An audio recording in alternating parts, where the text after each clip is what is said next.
ఏం కనుగొన్నాడు దావీదు ఈ మందిరంలో అంటే?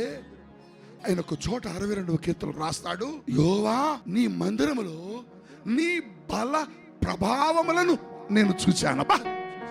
ఏమన్నాయట? దేవుని బలము, దేవుని ప్రభావం, దేవుని అభిషేకం, దేవుని శక్తి మందిరములోనే ఉంటాయి. అయితే ఆ మహిమ, ఆ ప్రభావం దావీదు చూశాడు. అందుకని అంటున్నాడు, అయ్యా నీ బలం నాకు కావాలి, నీ శక్తి నాకు కావాలి. ఇచ్చేశాడు దేవుడు. ఒక రోజున ఇశ్రాయేలీయుల మీద ఫిలిష్తీయుడైన గొలియాతు సవాల్ చేస్తున్నాడు. ఎవడైనా నన్ను గెలవగలడా? ఎవడైనా నన్ను ఓడించగలడా?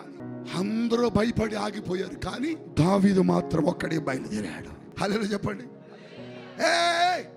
వాడిని నువ్వెలా గెలుస్తావురా? వాడు చూడు ఎంత ఎత్తున్నాడో, వాడి తల మీద చూడు శిరస్త్రాణం ఉన్నదే, వాడి శరీరం అంతా కప్పుకున్నాడు, వాణ్ణి నువ్వు అంటుకోలేవు, నేను కొడతా చూడండి అని దావీదు పరిగెత్తుకొని ఏటొట్టుకు వెళ్ళి 5 గులకరాలు ఏరుకొని వడిసెల్లో పెట్టుకొని యుద్ధము యెహోవాదే అని బయలుదేరాడు. దేవునికి స్తోత్రం. యుద్ధం ఎవరిదట? యెహోవాదే.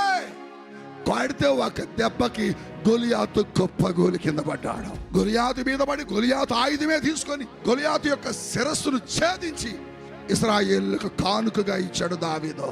దావీదుని అడిగారు, రే వాడు తల మీద అంత శిరస్త్రానం ఉంటే నీకు భయమే లేదా? దావీదు అంటాడు, వాడి తల మీద శిరస్త్రానం ఉంటే నా తల మీద దేవుని అభిషేకమున్నదే.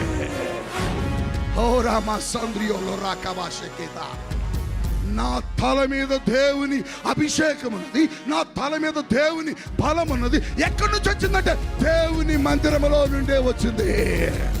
అందుకోసమే నేను మందిరాన్ని కోరుకుంటున్నాను, అందుకోసమే మందిరం నాకు కావాలి, అందుకోసమే ఈ మందిరంలో నేను ఉండాలని ఇష్టపడుతున్నాను. అపవాది అయినా నీ శత్రువును నువ్వు ఓడించాలంటే నీకు బలం కావాలి. ఆ బలము దొరికే స్థలమే దేవుని మందిరము. గట్టిగా హల్లెలూయా. ఆ బలం నీకు కావాలా?